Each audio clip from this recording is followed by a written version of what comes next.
Oke, dari Billy Rahmawan. Bang kamu mau nanya, kalau risk and reward 1/2 atau 1/3, resikonya adalah 1%, andaikan 100.000, berarti reward yang diterima 200.000 atau 300.000 ya.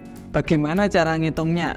Cara menghitungnya sebenarnya lumayan simpel. Kalau kalian pakai MetaTrader 5, itu lebih simpel lagi sebenarnya. Jadi pakai MetaTrader 5 yang paling terbaru. Saya contohkan ketika kita buy di sini, oke. Ini saya contohkan aja, buy limit 0,1 lot. Kemudian ketika kalian klik TP, bakalan keluar tuh berapa rupiah atau berapa dolar kalian akan rugi. Katakanlah di sini. Nah, kita bisa lihat bahwa kita untung di 300.000 rupiah dengan poin 1856 atau sekitar 18 pip. Kalau ini emas soalnya. Stop loss kita juga bisa klik stop loss. Kita taruh di bawahnya, kita bisa lihat, oke, ruginya saya mau rugi di 100.000. Nah, seperti ini. Kemudian tinggal di place. Itu lebih enak kalau kalian pengen trading tapi pengen tahu jelas saya ruginya berapa, untungnya berapa. Welcome to answer your question. Jangan lupa untuk komentar di bawah supaya kita bisa jawab di video selanjutnya. Lanjut dari Rehan AP. Bang, udah 500.000, pilih leverage berapa? Ya rencananya sih trading $3. Oke, 500.000. 500.000 di sini sebenarnya lumayan kecil. Kalau dibilang untuk trading 500.000 berarti $50 US dollar kalau kita pakai fixed rate. Oke, $500. Saran saja dulu, jangan mikirin leverage dulu, tetapi mikirin tipe akunnya dulu. Cari tipe akun namanya akun SEN di beberapa broker. Oke, tipe akun SEN. Nah, jadi modal 50 di sini kelihatan di MetaTrader bakalan jadi 5.000. Nah, dari sini kita lebih gampang untuk ngatur resikonya. Kemudian barulah mikir namanya leverage. Leverage yang bagus biasanya di 1/100 sampai di 500. Wes pokoknya mentok. Kalau pengen agak konservatif ya di 1/100 juga enggak apa-apa.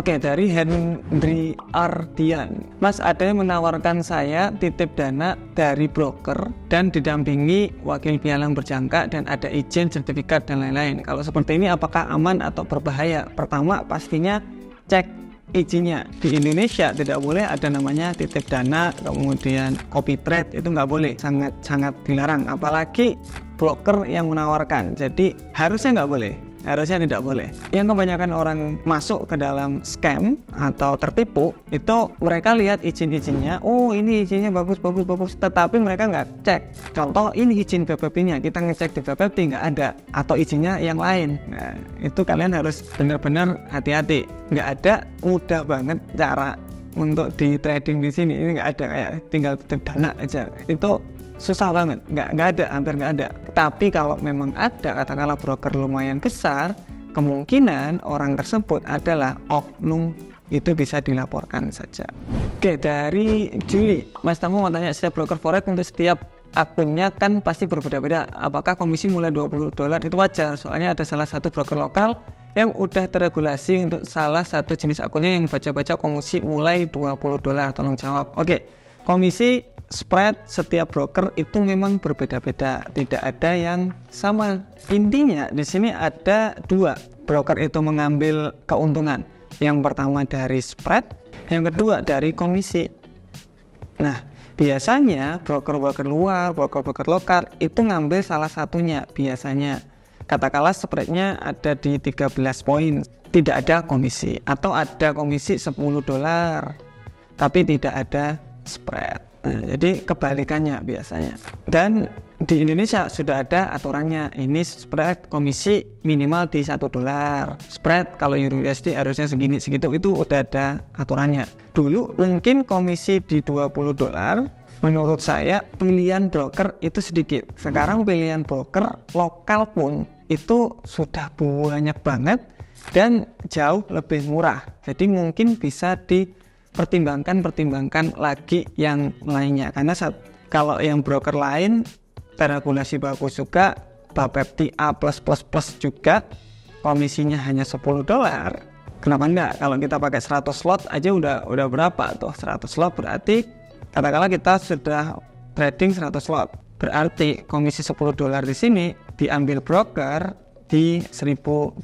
Katakanlah kalau 2.000 berarti ada $2.000. Iya kalau 100 lot, kalau 1.000 lot. Nah gitu, jadi agak lumayan kalau kita trading agak besar-besar di sana. Mungkin bisa cari-cari lagi broker lokal yang lebih murah lagi. Oke, dari FYP TikTokers. Siap. Bang, kenapa orang luar negeri kalau trading cuma open posisi 0,01 lot time frame 1 menit tapi bisa menghasilkan equity sampai 9.000 $. Itu pakai leverage berapa sih bang? Bapak kelihatannya yang dicek itu agak berbeda orangnya. Tapi kita jawab aja. Sebenarnya masalah katakanlah modal kecil tuh, kok bisa sampai ratusan ribu persen kayak kita di trading challenge yang pertama ataupun yang kedua, kalian bisa cek kenaikan persentasenya itu gila sampai 380.000%. Karena leverage-nya bisa gede. Banyak broker yang nawarin unlimited leverage 1 sampai 2.000, 1 sampai 1.000 itu udah lumayan banyak di sana. Tapi tetap ingat resikonya seperti apa? Leverage-nya besar, keuntungannya besar banget, berarti resikonya juga besar sekali. Jadi jangan hanya lihat enaknya saja, lihat kalau nggak enak ya apa ya, gitu. Jadi kita bisa belajar. Kalau kalian lihat trading challenge kita, itu di akhir kita pasti kasih pengalaman kita kasih ini loh, kalau pengen yang bagus itu seperti ini. Kalau saya pakai kayak gini, berarti resikonya itu kayak gini. Nah, jadi lebih ke edukasi nanti jadinya. Dari Nasrul Gandhi, Mas kalau broker tutup, terus gimana cara ngambil modal kita? Atau menuntut modal yang ada di dalam broker? Apakah merelakan uang kita? Kalau broker di luar negeri agak susah. Karena kalau mereka tutup ya udah selesai. Makanya saya tidak saranin ketika modal besar-besar itu di luar. Jangan. Katakanlah kalau hanya modal 1 juta, 10 juta, nggak apa-apa. Cuma ketika modal udah lebih dari itu kita harus agak was-was. Tetapi kalau di broker Indo ada namanya clearing. Jadi uang kita storin ke broker, nah broker ini nyetorin 75% di clearing. Kalian bisa cek videonya juga di sini. Nah itu penjelasan bagaimana di clearing. Dari Rangga Saputra, Mas Tama mau tanya, kenapa sih nggak boleh lawan tren pas trading? Kalau main 2 arah profitnya kan lumayan. Ini menarik. Contoh, sekarang tren sedang turun, mantap kan turun. Nah ketika kita lawan tren tersebut, kan trennya turun, berarti kita harus cari sell posisi tuh. Ketika kita ngelawan tren, contoh kita buy posisi di sini, bisa kalian dapat. Cuma ketika kalian sell posisi di sini itu lebih enak karena TP bisa lebih gede lagi, bisa risk and reward katakanlah kita entry stop lossnya agak di sini, TP-nya bisa sampai di bawah sini, ya enggak, bisa di trailing stop juga, jadi lebih fleksibel kalau kita mengikuti tren. Kalau kita melawan tren, iya kalau sampai segini, kalau cuma separuh langsung ke bawah. Memang ketika harga itu kenceng-kencengnya naik atau kenceng-kencengnya turun, kita ngikut aja lah. Kita mau hajar pun agak susah, masih kesusahan. Tetapi kalau kita ngikut arus saja, gampang. Nah, jadi gitu. Itu dari saya. See you next video.